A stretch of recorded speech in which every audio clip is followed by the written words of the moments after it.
Jadi kalau dikuasai lautnya, sebenarnya sistem pertahanan kita, security kita makin melemah. Makin lemah, betul Makin gitu. melemah. Di kasus 2016-2017 penyelundupan heroin melalui pipa-pipa. Oh iya betul.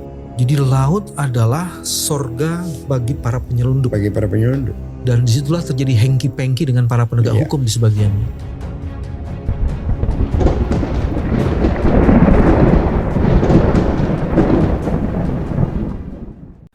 Assalamualaikum warahmatullahi wabarakatuh. Iwan Filah. Masalah laut ini semakin lama semakin kencang ya diberitakan. Itu berawal dari adanya pagar laut yang terpasang sekitar 30 km. Banyak sekali pro dan kontra di sini, di mana awalnya ada masyarakat dari Tangerang yang menyebutkan bahwa pagar laut ini dilakukan oleh mereka.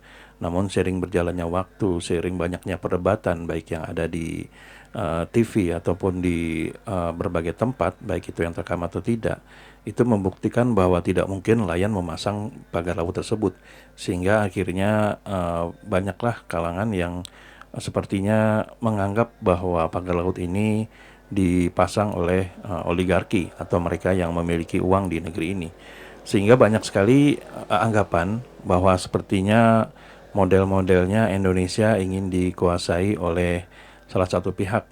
Hal ini terbukti memang bahwa pada akhirnya laut-laut ini menjadi tujuan dari mereka untuk mengembangkan bisnis atau mungkin kerajaan mereka gitu. Nah, ternyata hal ini sempat menjadi perbincangan atau statement yang sangat menarik antara Bung Bambang Wijayanto dan juga Aga Khalifah, di mana sebenarnya laut ini adalah permulaan dari peradaban atau awal daripada kehancuran suatu negara.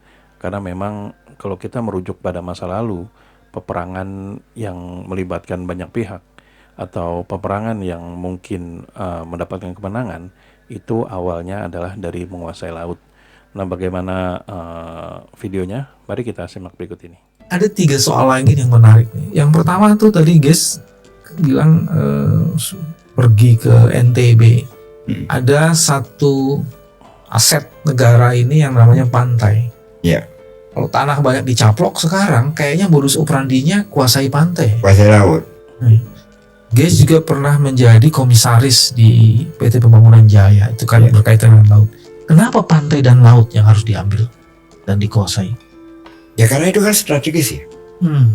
Itu strategis, huniannya menjadi eksklusif. Jangan lupa, Ancol melakukan hal yang sama ya.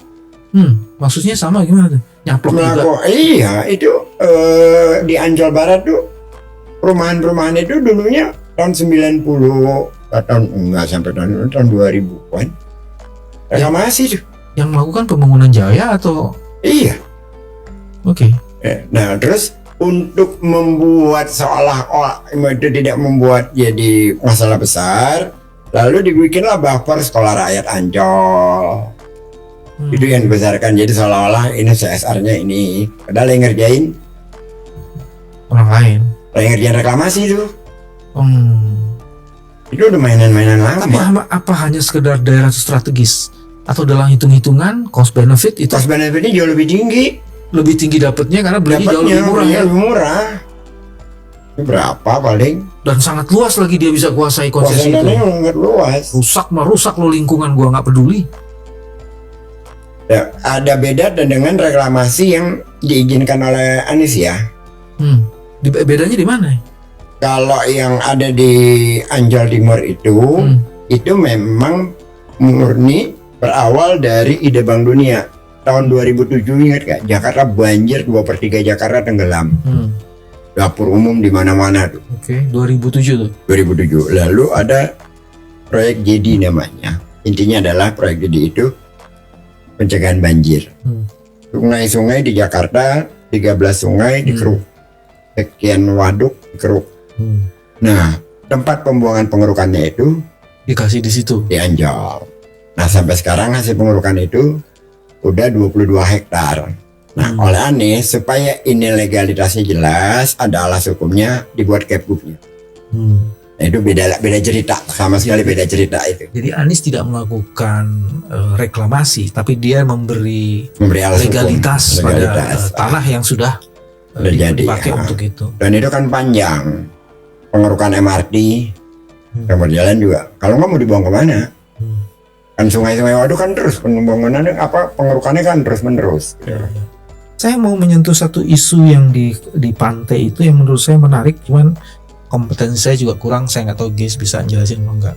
Laut strategis karena laut adalah batas terdepan satu negara di mana penyelundupan itu biasanya dilakukan melalui laut. Ya. Dan kita negara kepulauan, archipelago state nomor 2 terpanjang di dunia. Jadi kalau dikuasai lautnya, sebenarnya sistem pertahanan kita, security kita makin juga melemah. makin lemah. Betul Makin betul. melemah. Kan kalau melihat di kasus 2016 2017 penyelundupan heroin melalui pipa-pipa. Oh iya betul. Itu kan yang ketangkap satu kali, yang nggak ketangkap. Iya, jangan-jangan udah ratusan yang nggak ketangkap, satu aja ketangkap terus di Iya, overexpose. Iya. Tapi setelah itu kita nggak tahu lagi kan. Iya. Dan kalau kita lihat kan walaupun ada film, tapi kan mereka membuat film studi dulu kan. Penyelundupannya lewat jalur laut. Jadi laut adalah sorga bagi para penyelundup. Bagi para penyelundup. Dan disitulah terjadi hengki-pengki dengan para penegak Iya. hukum di sebagiannya. Atau selain itu ya, misalkan yang saya dengar itu pun saya tidak rinci karena udah lama sekali kasusnya. Penjualan minyak ilegal di tengah laut, pindah kapal, kan terjadi banyak sekali itu. Saya nggak tahu apakah itu udah berhenti atau belum. Sejarah peradaban kita, Indonesia itu tak pernah lepas dari laut. Banyak kerajaan dibuat itu pasti di tepi sungai dan di daerah-daerah pantai. Dan daerah pantai dan sungai itulah pusat-pusat perdagangan. Bukan hanya pusat perdagangan, menjadi pusat peradaban. Islam itu di Jakarta itu melalui pesisir utara, Laksamana Cheng Ho. Jadi siapa menguasai pantai, siapa menguasai laut, dia menguasai darat. merah putih hitamnya peradaban. Perdagangan ada di situ. Oh ya, dari dulu itu. Karena kehancuran juga bisa dimulai dari situ. Dari situ juga. Ya, itulah tadi pembicaraan yang sangat menarik ya. Yang tentu saja bagi kita semua yang sedang belajar untuk menggali informasi dari sudut apapun, ini bisa menjadi video yang sangat menarik dan bisa dikatakan cukup mahal ya. Karena memang bisa dikatakan fakta yang kita lihat sekarang ini, banyak sekali laut-laut yang sepertinya ingin dimainkan oleh pihak-pihak tertentu. Dengan dimulainya dari adanya pagar laut, pengerukan tanah warga, munculnya beberapa surat SGB dan juga SHM yang tentu saja menjadi bukti bahwa memang laut ini atau pinggir-pinggir pantai sudah menjadi tujuan dari para oligarki untuk bisa dikuasai. Nah, melihat dari pembicaraan tadi, kita bisa terbuka mata kita ya. Kalau memang kita sebagai bangsa Indonesia yang memang memiliki sudut pantai atau sudut laut yang sangat besar, bisa menjadi warning atau peringatan untuk kita semua agar kita bisa melihat dan berhati-hati bila ada pihak-pihak yang ingin mengambil tanah air kita untuk kepentingan untuk kepentingan mereka, untuk mencaplok atau menyakiti masyarakat.